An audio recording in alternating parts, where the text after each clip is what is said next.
with Aggie here on 5:31 PI, 14 minutes past 7 o'clock.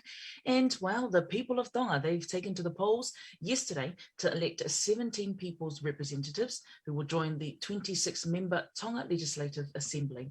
Meanwhile, in a separate election, 33 hereditary noble title holders chose 9 noble representatives. Joining us now this morning to provide an update on the final election results and to give his insight to what this means moving forward for Tonga is political commentator and Massey University Associate Professor Mafua lulutai Malakai Koloamatangi. With that, I say malole and welcome to the show. Malole, Agnes. Good to see you again. Absolutely, yes. So, of course, from last time that we spoke, it was sort of the trying to see what's going to happen in regards to the elections. And I know you've stayed up quite late to, see the results and whatnot. So we just want to quickly check in. How are you doing, though, this morning? Good, despite the late night, as you were saying. But it was a good night. It was a very exciting outcome. Awesome. Now, of course, there was 200 polling stations right throughout Tonga. I mean, how do you think the election process went yesterday? Do you believe there was a good turnout of voters? Well, according to the Electoral Commission, the turnout was 62%, which is down from 2017, where it was 67%. In fact, the election turnout in Tonga has been low since the 2010 election, where it was 90% turnout, but the registered voters for that election was quite low. So, I think that's a problem. We need to get the turnout, obviously, to increase the turnout. So the turnout was quite low. There was also an issue yesterday about, the regulations say that at each election polling station, when the results become available, they have to be announced publicly, vocally, at every polling station. That's part of the regulations. That wasn't done yesterday. It was very new. And there was a lot of people complaining, most of all the media, of course, because they also cover from each polling station. But so the results were announced by the supervisor of elections late last night, all at once from the Electoral Commission office. In the end, I think it was okay because you had this blanket announcement from one person at one time. So there wasn't any people sort of telling the totals and so forth. It was just a blanket announcement. I think it was good in the end. But apart from that, there were no reports of any problem at the polling stations from the police or the supervisor or the local supervisors of the process. So it was but we will know obviously maybe in the next couple of days whether there were any issues, logistically speaking. So, of course, with that 62% that you talk about with the turnout, what then was the official results that actually came out of Tonga's election? So, a lot of changes, which I think was, and again, in the benefit of hindsight, would have been, I think it's understandable, because there are some issues, some factors that were part of this election that were not part of previous elections. And one of those factors is the absence of Aggie Tupou, the former prime minister who passed away. And his influence was no longer felt in this election. The other game changer, I think, was His Majesty himself. He became more involved in offering advice and asking people to choose wisely, choose people who would work for the electorate in Parliament and help to develop the country in a practical way, rather than the politics of ideas. Where we had people with ideas, but he asked for people with practical experience who would implement policies and so forth. But one of the issues that was apparent from the results last night was the absence of any woman elected to Parliament, which is unfortunate. The highest polling woman was in Tonga electorate number 5, and she had around 600 votes. The winner of that electorate had over 900 votes. So that's something that needs to be done. In addition to the low turnout, Parliament or the Electoral Commission has to do something about that. make sure to increase the number of people turning out to vote, but also to maybe look at a women's quota system in Parliament to get women into Parliament. Of course, the incoming Prime Minister in this cabinet or in their cabinet can select up to four MPs from outside Parliament who were not part of the election to come in. And maybe there's an opportunity for the Prime Minister to choose a woman, as he did in the last government, where the Minister of Health was chosen from outside Parliament. She was a woman. But apart from that, I think in all but maybe 2 or 3 of the electorates, the pro-democracy movement, pro-democracy candidates were voted out. So that is something that some people might say is a backward step in Tonga. But you see, you have to understand the dynamics of Tongan politics to understand why this has happened in this election. It's some long-standing and very popular candidates were voted out. So we have a newish group of MPs who will be coming into Parliament. Some of them returning to Parliament with maybe a fresh lens on things.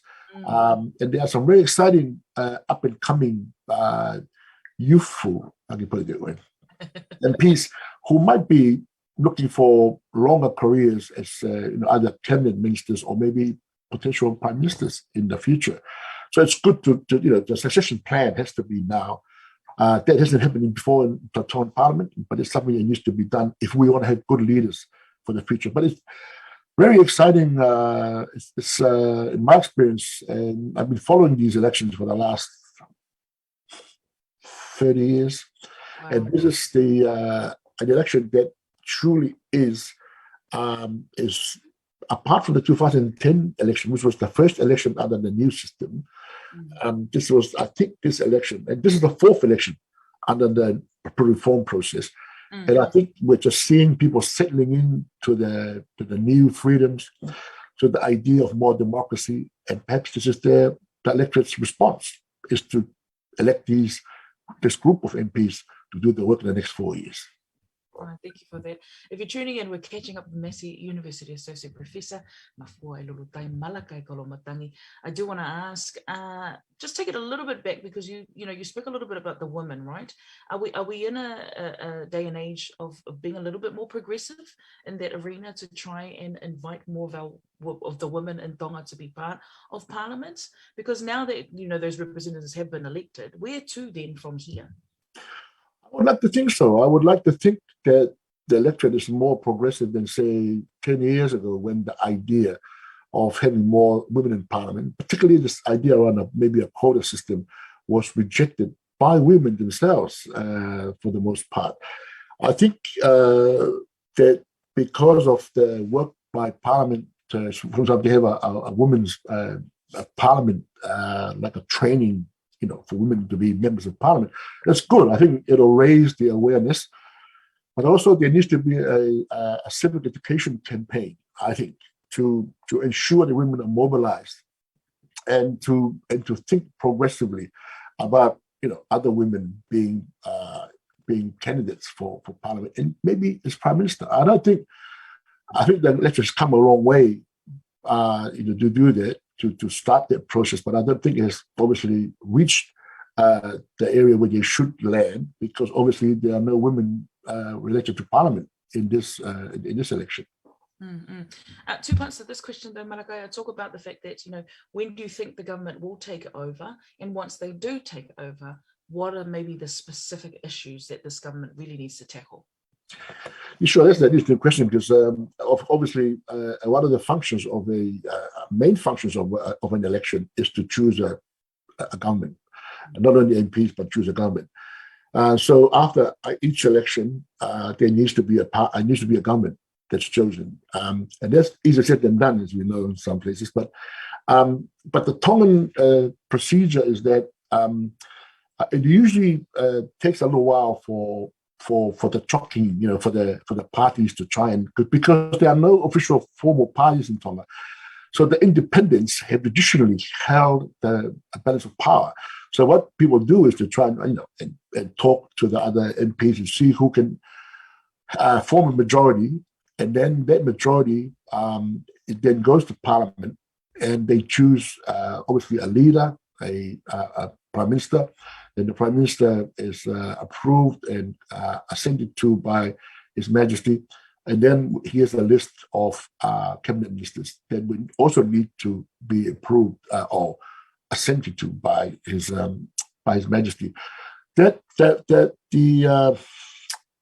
suppose the marriages of convenience process takes a while. But I think in this case, we could be looking at a quicker conclusion to these talks, because I think the candidates themselves, or the successful candidates, the MPs, are coming in and they sort of know where things are and how they would work with others.